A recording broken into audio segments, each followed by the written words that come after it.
Hello students, welcome to Digital Ventures, India's first personalized online learning platform for self learners। जितने लोग channel पे नए हैं फटाफट चैनल को सब्सक्राइब कर दें और बेल आइकन को जरूर दबा दें ताकि आने वाली सभी क्लासेस का नोटिफिकेशन आपको मिल सके। इस वीडियो को सब लोग लाइक कर दें और शेयर कर दें ताकि और भी लोग हमारे साथ इस मुहिम में जुड़ सकें। आप सभी का स्वागत है आपके अपने यूट्यूब चैनल, आपके अपने परिवार डिजिटल वेंचर्स पर। तो फटाफट आ जाइए, आज हमारा भैया बड़ा इंपॉर्टेंट सेशन हो रहा है। सीडीएस जीएस प्रैक्टिस क्वेश्चंस, आज हमारा सेट नंबर 7 है। तो भाई जैसा कि आप जानते हैं कि हर मंडे, वेडनेसडे और फ्राइडे मैं आप लोगों को कराता हूं जीएस के प्रैक्टिस सेट, ठीक है। और हर बार मैं 25 क्वेश्चन कराता हूं और मैंने वादा किया था कि आपको 10 टॉप सेट्स करवाऊंगा और 6 सेट्स हमारे हो चुके हैं। अब हम आते हैं सेट नंबर 7 पर। तो सेट नंबर 7 की जब हम बात करते हैं तो आज भी हमारे पास 25 बड़े शानदार क्वेश्चन होने वाले हैं। Polity, history, geography, economy, current affair, science, miscellaneous, सब कुछ है। और अगर आपके 13 से 15 क्वेश्चन सही होते हैं तो समझ लीजिए कि आपकी तैयारी अच्छी है, और अगर उससे कम होते हैं तो इसका मतलब अभी आपको और पढ़ाई की आवश्यकता है। तो भाई साहब तैयार हो जाओ, बहुत बढ़िया सेशन आज आपका होने वाला है। आज हम लोग सेट नंबर 7 पढ़ेंगे, ठीक है। अभी तक आप लोगों ने अगर डिजिटल वेंचर्स की ऐप को डाउनलोड नहीं किया है तो फटाफट जाइए और डिजिटल वेंचर्स की ऐप को डाउनलोड करिए। मात्र 99 रुपए से आपके एग्जाम की तैयारी यहां शुरू होती है। यहां मिलती हैं आपको बहुत सारी चीजें। इन सब चीजों का जिक्र जो है डिस्क्रिप्शन बॉक्स में है। अधिक जानकारी के लिए 7800099699 पर हमें कॉल करें, हम आपके जवाबों को देने के लिए बिल्कुल तैयार हैं। तो आज के 25 क्वेश्चन करेंगे। भाई साहब कॉपी पेन निकाल लीजिए, ईमानदारी से अपना स्कोर मुझे कमेंट सेक्शन में जरूर बता दिया करिए ताकि मुझे मालूम चले कि आपकी परफॉर्मेंस कैसी चल रही है। चलिए, तो आइए पहला क्वेश्चन देखते हैं। विच of the following provisions require a special majority of the parliament and the consent of at least half of the states for amendment under article 368 of the constitution. भारतीय संविधान के अनुच्छेद 368 के अंतर्गत किन प्रावधानों में संशोधन के लिए संसद के विशेष बहुमत और कम से कम आधे राज्यों की सहमति आवश्यक होती है? So election of the president है, representation of states in the parliament है, distribution of legislative powers between union and states है, या ऑफिशियल लैंग्वेज प्रोविजन है। बहुत अच्छा क्वेश्चन है, शानदार क्वेश्चन है, शानदार, जबरदस्त, जिंदाबाद। देखिए भाई, आर्टिकल 368 में अमेंडमेंट देखा जाए तो कई तरीके से होता है। तो एक तो हो सकता है सिंपल मेजॉरिटी से, एक हो सकता है स्पेशल मेजॉरिटी से, और एक होता है जब स्पेशल मेजॉरिटी तो चाहिए होती है, साथ में 15 राज्यों का जो है हमें कंसेंट भी चाहिए होता है। तो भाई जाहिर सी बात है कि special majority of the parliament plus 15 राज्यों का कंसेंट भी चाहिए। इसका मतलब है ये बहुत कॉम्प्लेक्स मैटर्स के लिए होगा। तो इलेक्शन ऑफ द प्रेसिडेंट जाहिर सी बात है बच्चों, एक बड़ा कॉम्प्लेक्स मैटर है। तो इलेक्शन ऑफ द प्रेसिडेंट में तो भैया चाहिए ही होगा, बिल्कुल सही है। Representation of states in the parliament बहुत इंपॉर्टेंट, जो शेड्यूल 4 है राज्यसभा का, इसमें भी चाहिए होगा। Distribution of legislative powers between the union and states, भाई ये बहुत बड़ा मैटर है कि केंद्र और राज्य के बीच में जो पावर का डिस्ट्रीब्यूशन है उसके मसले हो गए। और ऑफिशियल लैंग्वेज के प्रोविजंस जो होते हैं बच्चों, इसमें रेक्टिफिकेशन ऑफ द स्टेट्स की आवश्यकता नहीं पड़ती है। तो ऑफिशियल लैंग्वेज के प्रोविजन में रेक्टिफिकेशन ऑफ द स्टेट की आवश्यकता नहीं पड़ती है। मतलब चौथा स्टेटमेंट यहां पर बिल्कुल भी नहीं होगा। तो राइट आंसर यहां पर बी हो जाएगा, 1, 2 एंड 3। क्योंकि जो ऑफिशियल लैंग्वेज के प्रोविजन है स्पेशल मेजॉरिटी से काम हो जाएगा, वहां पर आधे राज्यों के रेक्टिफिकेशन की आवश्यकता नहीं पड़ती है, ठीक है। हाँ जी, official language provisions require only special majority of the parliament, not state ratification. तो स्टेट के रैटिफिकेशन की आवश्यकता यहां नहीं पड़ती है। दूसरा question, which of the following fundamental rights can not be suspended even during a national emergency under article 352? अनुच्छेद 352 के अंतर्गत राष्ट्रीय आपातकाल के दौरान निम्नलिखित में कौन सा मौलिक अधिकार निलंबित नहीं किया जा सकता है? देखो बच्चों, जब हमारे देश में आर्टिकल नंबर 352 के तहत नेशनल इमरजेंसी लगती है, ठीक है, अनुच्छेद नंबर 352 के तहत जब नेशनल इमरजेंसी लगती है तो होता यह है कि आर्टिकल नंबर 358 के तहत हमारे देश में आर्टिकल नंबर 19 से 22 जो है वो ऑटोमेटिकली सस्पेंड हो जाता है। तो ये तो गया वैसे ही, ठीक है, sorry article number 19 automatically suspend हो जाता है, मतलब ये तो गया बाहर। आर्टिकल नंबर 359 के तहत हमारे देश के राष्ट्रपति हैं, अगर वो चाहें तो दूसरे फंडामेंटल राइट्स भी सस्पेंड कर सकते हैं। लेकिन हमेशा याद रखनी है बच्चों कि आर्टिकल नंबर 20 और 21 हमारे देश में जो हैं वो एब्सोल्यूट फंडामेंटल राइट्स हैं, और चाहे देश में कोई भी कंडीशन हो जाए 20 और 21 सस्पेंड नहीं किया जा सकता। तो right to life and personal liberty article number 21 मतलब जीवित रहने का अधिकार, व्यक्तिगत उदारता, ये आप सस्पेंड नहीं कर सकते। उसके अलावा आर्टिकल नंबर 20 जो है प्रोविजन जो होता है जो अपराधियों को दिया गया है, तो उसमें भी जो है आप उसे सस्पेंड नहीं कर सकते। तो हमारे देश में जब नेशनल इमरजेंसी लगती है, राष्ट्रीय आपातकाल, तो आर्टिकल नंबर 358 के तहत आर्टिकल 19 सस्पेंड हो जाता है। जरूरत पड़ेगी तो आर्टिकल 359 के तहत राष्ट्रपति दूसरे फंडामेंटल राइट्स भी सस्पेंड कर देंगे, लेकिन 20 और 21 को नहीं कर सकते क्योंकि वो अपने आप में एब्सोल्यूट इन नेचर होते हैं। आइए अब जरा देखते हैं question number 3। Which of the following acts introduce the system of communal electorates in India? Bharat में सांप्रदायिक निर्वाचन मंडल की व्यवस्था किस अधिनियम द्वारा प्रारंभ की गई थी? बहुत अच्छा क्वेश्चन है। अब होता क्या है कि भारत में हिंदू मुसलमान एकता जो है थोड़ी सी स्ट्रांग हो रही थी। अब अंग्रेज चाहते थे कि हिंदू मुसलमानों की एकता को कैसे तोड़ें। तो सबसे पहले तो उन्होंने बंगाल का विभाजन कर दिया। उसके बाद उन्होंने मुसलमानों से कहा कि देखो तुम्हारी देश में कोई इज्जत नहीं है, देश आजाद होने के बाद तुम्हारे योगदानों को लात मार दी जाएगी और तुम्हें लात मार के देश से बाहर कर दिया जाएगा।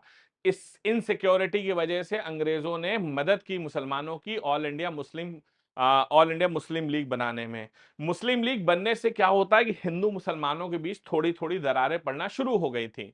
और अंग्रेज तो क्या है ना बेटा, घी में आग आग में जो है घी डालने का काम करते थे।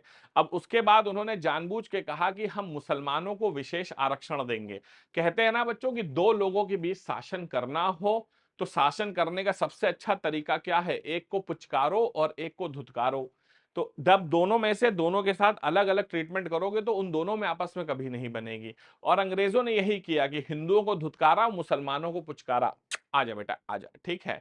और इसी वजह से अंग्रेजों ने एक बहुत ही घटिया काम किया था जिसे Morley Minto reform, Morley Minto सुधार भी कहते हैं।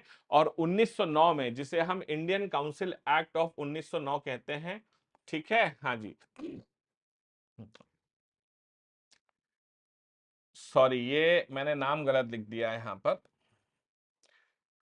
Indian council act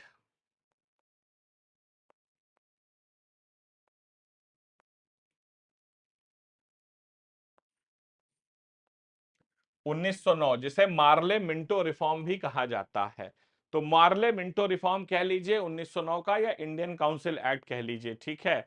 Morley Minto reforms, इसी में क्या है, कम्युनल इलेक्टोरेट्स फॉर मुस्लिम। अंग्रेज जो है बड़े बदमाश थे बेटा, तो उन्हें जो है ना कहते हैं कि भारत में 200 साल शासन करने के पीछे सबसे बड़ा रीजन ही यही था कि उन्होंने भारत में देख लिया था कि भारत में समस्या क्या है, कि भारत में धर्म बहुत हैं, आपस में बनती नहीं है, उसका फायदा उठाओ। जब उन्होंने देखा तो बहुत फायदा हुआ। उन्होंने देखा कि भारत में राजा बहुत हैं, आपस में बनती नहीं है, वहां फायदा उठाया। फिर उन्होंने देखा कि हिंदू धर्म में बहुत कास्ट सिस्टम है, उनमें आपस में नहीं बनती, वहां फायदा उठाया। और कहते हैं कि सबसे बड़ी चीज ये है ना कि भारत में आपको हिंदू मिलेंगे, मुसलमान मिलेंगे, सिख मिलेंगे, ईसाई मिलेंगे, ब्राह्मण मिलेंगे, राजपूत मिलेंगे, शेख मिलेंगे, सैयद मिलेंगे, एससी मिलेंगे, एसटी मिलेंगे, बिहारी मिलेंगे, गुजराती मिलेंगे, मणिपुरी मिलेंगे, बंगाली मिलेंगे। लेकिन इस देश में भारतीय की बहुत कमी है। तो भारतीय नहीं मिलते हैं इस देश में, बाकी सब कुछ मिलता है। समझ रहे हैं, यही सच्चाई है बच्चों, ठीक है, हाँ जी। Consider the following regarding the Santhal rebellion of 1855 से 1856। It was led by Sidhu and Kanhu Murmu. इसका नेतृत्व सिद्धू और कान्हू मुर्मू ने किया था। It was against the British revenue system and money lenders. यह ब्रिटिश राजस्व व्यवस्था और महाजनों के खिलाफ था। It occurred in present day Jharkhand. ये वर्तमान झारखंड में हुआ था। क्वेश्चन नंबर 4 देखिए, बहुत अच्छा क्वेश्चन है। संथल रिबेलियन, आपको मालूम है कि हमारे जो ट्राइबल लोग होते हैं वो लोग हमेशा अंग्रेजों के खिलाफ जो है बहुत बड़े बड़े आंदोलन हुए। कारण ये था कि अंग्रेज जो हैं वो ट्राइबल लैंड को एक्वायर करते थे, और जो ट्राइबल लोग होते हैं उनका जो जीवन यापन है वो उसी लैंड से चलता था। ठीक है, जो ट्राइबल लोग होते हैं फॉरेस्ट प्रोड्यूस से ही अपना जीवन चलाते थे, और अंग्रेज वहीं पे घुसते थे। ये बिल्कुल सही है, ये भी सही है, ये भी सही है। राइट आंसर डी हो जाएगा, all of the above. The Santhal rebellion was a tribal uprising led by Sidhu and Kanhu Murmu against the British colonial revenue policy and money lenders, mostly in present day Jharkhand, जो आजकल के झारखंड में स्थित है। ठीक है, the treaty of Alinagar was signed between which two parties, Alinagar की संधि किन दो पक्षों के बीच हुई थी? British and the Marathas, British and the Mughals, British and Nawab of Bengal, या ब्रिटिश एंड फ्रेंच। बहुत बढ़िया, क्या बात है। Question number 5, treaty of Alinagar. अब हुआ यह कि आपको मालूम है कि 1756 में जब बंगाल के जो नवाब थे उन्होंने क्या किया कि बंगाल के जो नवाब थे उन्होंने 1756 में आपके कलकत्ता के फोर्ट विलियम्स पर कब्जा कर लिया था, जहां पर बहुत ही फेमस आपने सुना होगा ब्लैक होल ट्रेजेडी भी हुई थी, काल कोठरी की घटना भी हुई थी। ठीक है, और जब बंगाल के फोर्ट विलियम्स पे कब्जा किया तो नवाब सिराजुद्दौला ने क्या किया कि कलकत्ता का नाम चेंज करके अलीनगर कर दिया था। लेकिन होता क्या है कि नवाब सिराजुद्दौला को एक डर था कि भैया कहीं अब जो है ना मराठा हमारे ऊपर हावी ना हो जाएं। ठीक है, और दूसरे हमारे ऊपर हावी ना हो जाएं, तो होता क्या है कि नवाब सिराजुद्दौला ने जो है रॉबर्ट क्लाइव के साथ मिलकर के ट्रीटी ऑफ अलीपुर पे साइन किया था, जो कि British and Nawab of Bengal, British की तरफ से रॉबर्ट क्लाइव और आपके नवाब बंगाल सिराजुद्दौला ने की थी। तो 1757 the treaty of Alinagar was signed between the East India Company and Sirajuddaulah to restore company privileges. ठीक है, हाँ जी, ट्रीटी ऑफ अलीनगर 1757 में। बहुत बढ़िया। Next, the Tropic of Cancer passes through which of the following Indian states, कर्क रेखा भारत के किन राज्यों से होकर गुजरती है? देखिए, ट्रॉपिक ऑफ कैंसर की जब हम बात करते हैं तो 23.5 डिग्री नॉर्थ पर स्थित है ट्रॉपिक ऑफ कैंसर।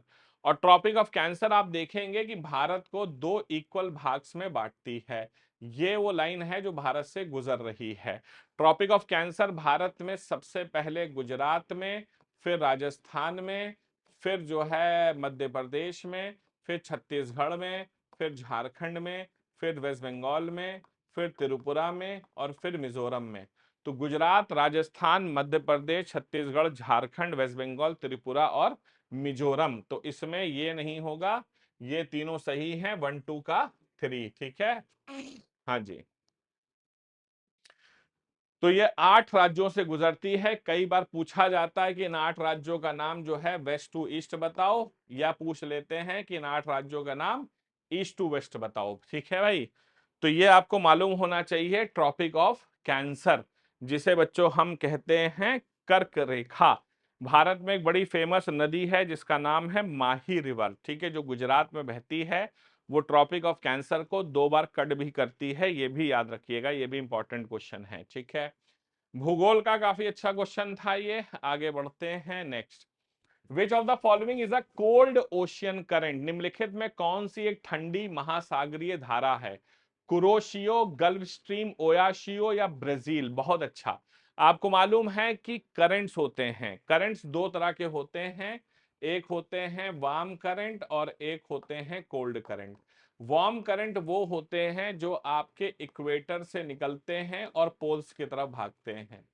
ठीक है, और जो कोल्ड करंट होते हैं वो पोल से निकलते हैं और इक्वेटर की तरफ चलते हैं। ठीक, जहां पर ये वार्म और कोल्ड ओशन करंट्स मिल जाते हैं वहां पर दुनिया का सबसे बड़ा फिशिंग जोन बनता है। ठीक है, जैसे कि डॉजर बैंक जो कि न्यू फाउंडलैंड इंग्लैंड में स्थित है, जहां पर गल्फ स्ट्रीम जो कि एक वार्म करंट है, जो कि लैब्राडोर नामक कोल्ड करंट से टकरा जाता है। ठीक है, ये भी बड़ा इंपॉर्टेंट क्वेश्चन बनता है। तो अगर बात करते हैं तो कोल्ड ओशन करंट इसमें से कौन है, तो क्वेश्चन नंबर 7 का राइट आंसर क्या होगा? क्वेश्चन नंबर 7 का राइट आंसर है ओयाशियो करंट। ये आपको जापान के ईस्टर्न कोस्ट के पास मिलेगा, ये ठंडा ओशन करंट है, इसका नाम है Oyashio. Cold current flowing from the Arctic along the Japan से ईस्टर्न कोस्ट, तो जापान के ईस्टर्न कोस्ट के आसपास आपको ये मिलेगा, आर्कटिक से आता है, बहुत ठंडा करंट है। ये पानी को बेसिकली, जो कोल्ड करंट्स होते हैं पानी को ठंडा करते हैं, वार्म करंट्स जो हैं वो पानी को गर्म करते हैं, ठीक है। इसीलिए आप देखेंगे कि अमेरिकन पोर्ट्स और यूरोपियन पोर्ट्स के बीच में आप देखेंगे कि हमेशा यूरोपियन पोर्ट्स को ज्यादा अच्छा माना जाता है, क्योंकि अमेरिकन पोर्ट्स क्या होते हैं, वो अक्टूबर से मार्च तक बंद हो जाते हैं, क्योंकि वहां ठंड होती है, पूरा बर्फ जम जाती है। लेकिन यूरोपियन पोर्ट्स पे जो है एक गल्फ स्ट्रीम नाम का वार्म करंट चलता है, बर्फ गिरती तो है लेकिन उसको लगातार पिघलाता रहता है, जिसके वजह से आप देखेंगे कि अमेरिकन के कंपैरिजन में यूरोपियन पोर्ट ज्यादा अच्छे माने जाते हैं, क्योंकि वो साल भर खुले रहते हैं, ठीक है। बर्फ जरूर गिरती है, सेम लैटिट्यूड पर है, लेकिन वो वार्म करंट क्या है, पानी में बर्फ को टिकने नहीं देता है, इसलिए जो पोर्ट्स हैं वो खुले रहते हैं और ट्रेड चलता रहता है। जबकि अमेरिकन पोर्ट्स आप देखते हैं जैसे एंकरेज वगैरह होते हैं जो अलास्का वगैरह में हैं, सब ठंड में जम जाते हैं बुरी तरह से। With reference to the Montreux Convention, consider the following: it regulates passage through the Dardanelles and Bosphorus states। ये डार्डनल्स और बॉस्फोरस जलडमरुमस से आवाजाही को नियंत्रित करता है। It gives Turkey control over the states during the war time. ये युद्ध काल में तुर्की को नियंत्रण देता है, ठीक है। तो मॉन्ट्रिक्स कन्वेंशन एक हुआ था बहुत important, it regulates passage through the Dardanelles and the Bosphorus straits, बिल्कुल सही है। तो ये जो है पैसेज देता है डार्डनलाज और बॉस्फोरस स्टेट्स के बीच में, और ये जो है it gives Turkey control over the states during the war time. तो युद्ध के दौरान में टर्की को इन स्टेट्स पर कंट्रोल मिलता है। 8 का राइट आंसर सी हो जाएगा, both 1 and 2 is the right answer. 1936 Montreux Convention grants Turkey control over the Bosphorus and the Dardanelles states in times of war and peace. It restricts passage on naval ships, especially from non-Black Sea regions. ठीक है, next. Which of the following components are included in the calculations of India's balance of payments? Bharat के भुगतान संतुलन, जिसे balance of payment कहते हैं, निम्नलिखित में कौन से घटक शामिल होते हैं? Trade in goods and services, remittances from abroad, foreign direct investments, या gold reserves held by RBI. तो बैलेंस ऑफ पेमेंट्स का हिस्सा कौन बनते हैं? इकोनॉमिक्स का बहुत अच्छा क्वेश्चन है। लेकिन मुझे ये मालूम है कि जो आरबीआई के पास गोल्ड रिजर्व होता है वो बैलेंस ऑफ पेमेंट का हिस्सा नहीं होता है, मतलब चौथा तो बिल्कुल नहीं होगा, ठीक है। Trade in goods and service guarantee होगा, मतलब भाई साहब ये तो बिल्कुल सही है, ठीक है, हाँ जी। फॉरेन डायरेक्ट इन्वेस्टमेंट्स बिल्कुल होंगी, मतलब ये भी स्टेटमेंट नहीं है, तो 1 2 and 3 is the right answer. तो बैलेंस ऑफ पेमेंट्स में कैलकुलेट होते हैं।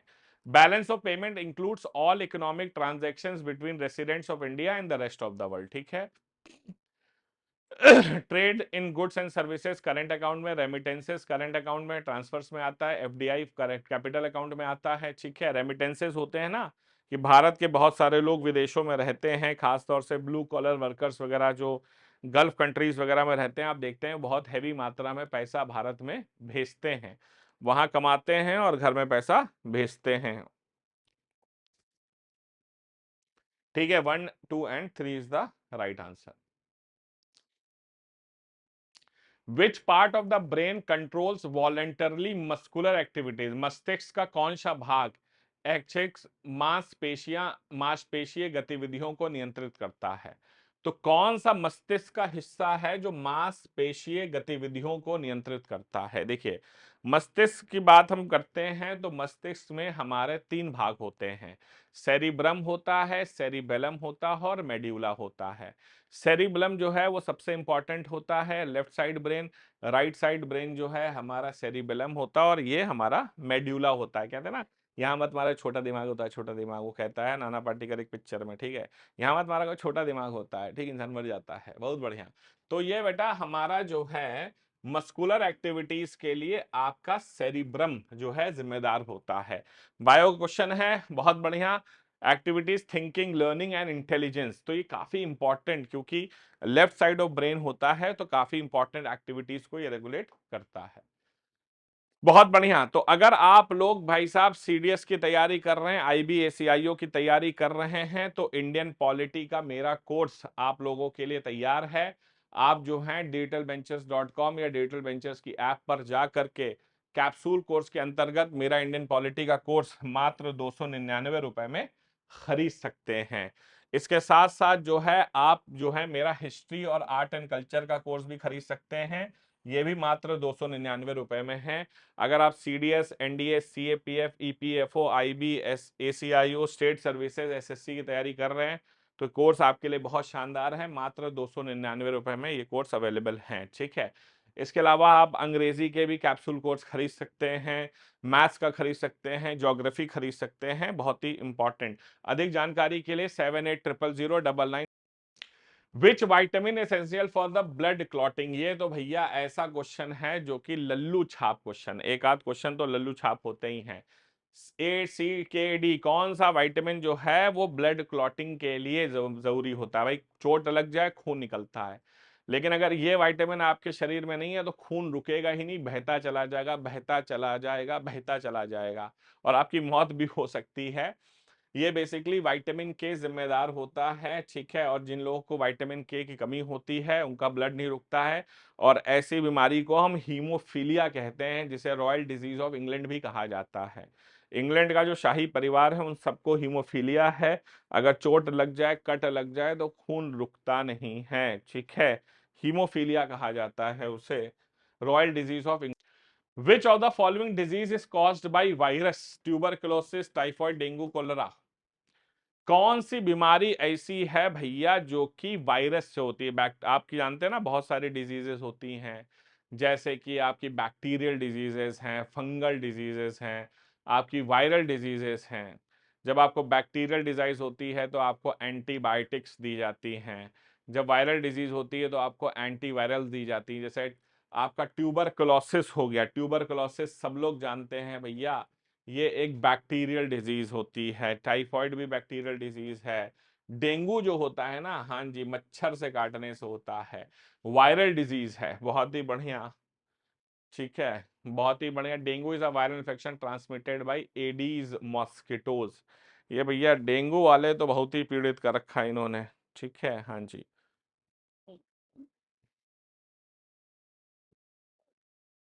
Consider following statements about the UN Security Council.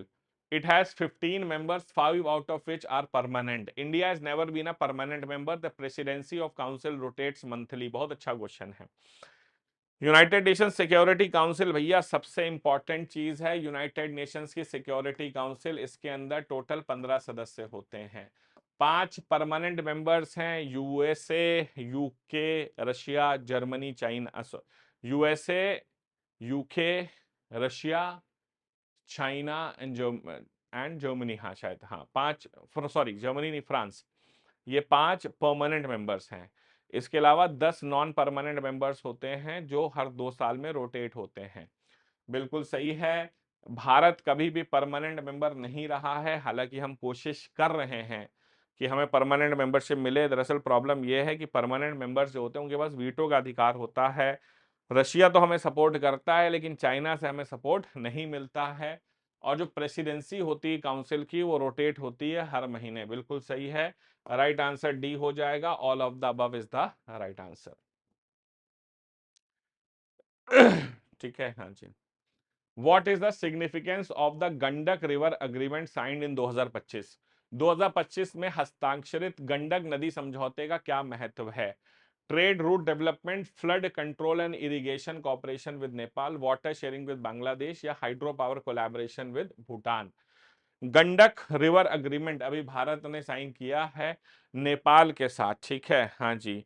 तो flood control and irrigation cooperation, ठीक है। तो फ्लड कंट्रोल और इरिगेशन कॉपरेशन विद नेपाल के साथ, क्वेश्चन नंबर 16 का राइट आंसर बी हो जाएगा। Flood control and irrigation cooperation with Nepal. India and Nepal signed an agreement in 2025 to enhance cooperation in flood control and irrigation using the Gandak River. हाँ जी. The primary role of troposphere in earth atmosphere. पृथ्वी के वायुमंडल में शोभ मंडल की प्रमुख भूमिका क्या है?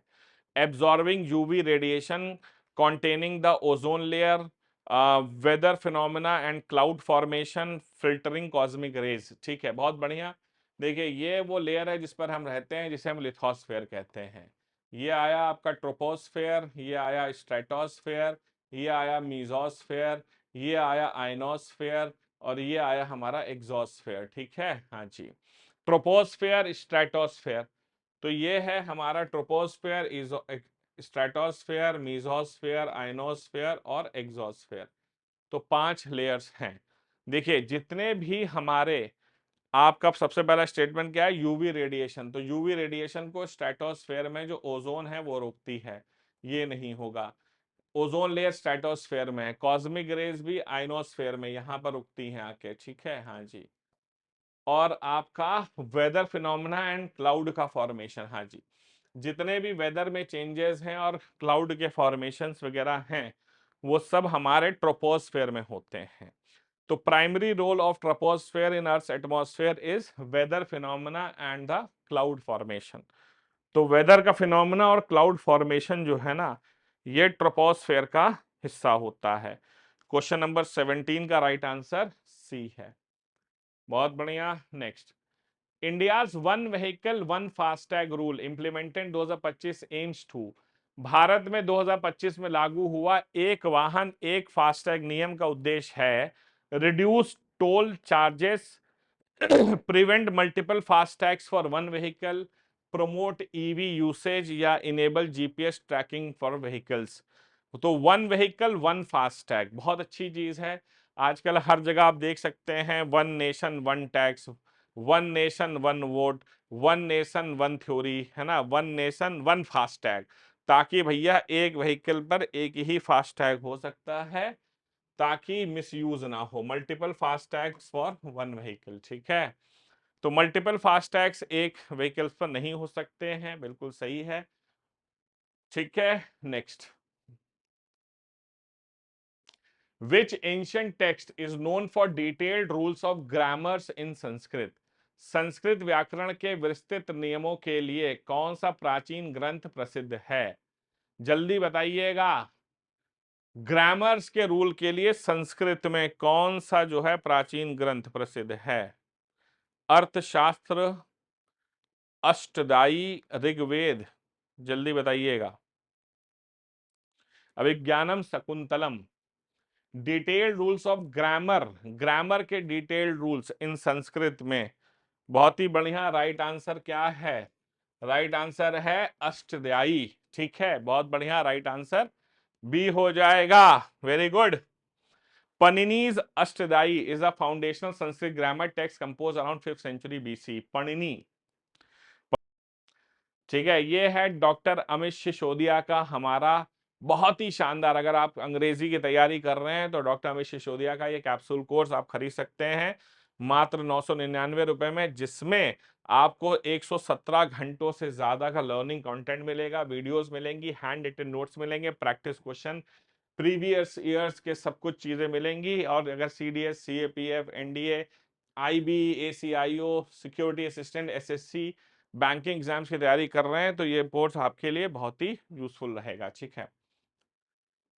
The Kulasekarapattinam space port under construction Tamil Nadu is meant for. Tamil Nadu में निर्माणाधीन कुलासेकरापट्टनम अंतरिक्ष केंद्र किस उद्देश्य के लिए है? Launching large scale satellite, ISRO human space mission, small satellite launches into polar orbit, reusable rocket testing. Kulasekarapattinam, Kulasekarapattinam, हाँ जी, ये तमिलनाडु में बन रहा है. बहुत इंपॉर्टेंट है. और इसका मेन मकसद है कि स्मॉल सैटेलाइट लॉन्चेस को करना पोलर ऑर्बिट में. सो पोलर ऑर्बिट में स्मॉल सैटेलाइट लॉन्चेस के लिए Kulasekarapattinam. Sorry sorry sorry sorry, ये क्या हो गया? Next.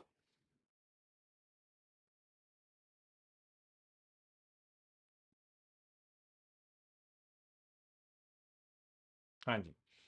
Which of the following statements about the permanent settlement of Bengal are correct? It introduce fixed land revenues, इसमें निश्चित भू राजस्व की व्यवस्था की गई। जमींदार्स और made the owners of land, it reduce the peasants exploitations. भाई क्या बात है। परमानेंट सेटलमेंट सिस्टम आप जानते हैं ये बड़ा ही घटिया सिस्टम था, ठीक है। इसे जमींदारी सिस्टम भी कहते हैं। ये लॉर्ड कार्नवालिस लेकर आया था 1793 में। इसके तहत जो जमींदार थे उन्हें ओनर्स ऑफ द लैंड बना दिया गया था। बिल्कुल सही है। दूसरा तो गारंटी सही है, मतलब ये नहीं होगा। अंग्रेजों की कोई ऐसी पॉलिसी नहीं होती थी जिससे पीजेंट्स का एक्सप्लॉयटेशन कम हो, ऐसा हो ही नहीं सकता। अंग्रेजों की कौन सी पॉलिसी जो है एक्सप्लॉयटेशन कम करती थी? राइट आंसर 1 एंड 2 हो जाएगा। दरअसल परमानेंट सेटलमेंट सिस्टम में अंग्रेजों ने क्या कहा, राजाओं से कहा कि आप जो हैं लैंड ओनर्स हैं, आप टैक्स वसूलिए और टैक्स को 11 भागों में बांटिए। उसमें से 10 भाग अंग्रेज ले लेते तो एक भाग राजा को मेहनताना के तौर पर मिल जाता था, ठीक है। तो ये हालत थी, ठीक है। Permanent settlement system of Bengal. Right answer जो है ये 1 एंड 2 हो जाएगा, बिल्कुल सही है। क्वेश्चन नंबर 22 का right answer 1 and 2। Which acid is secreted in the stomach to aid digestion? पाचन में सहायता के लिए पेट में कौन सा अम्ल स्रावित होता है? Sulphuric acid, hydrochloric acid, nitric acid या एसिटिक एसिड?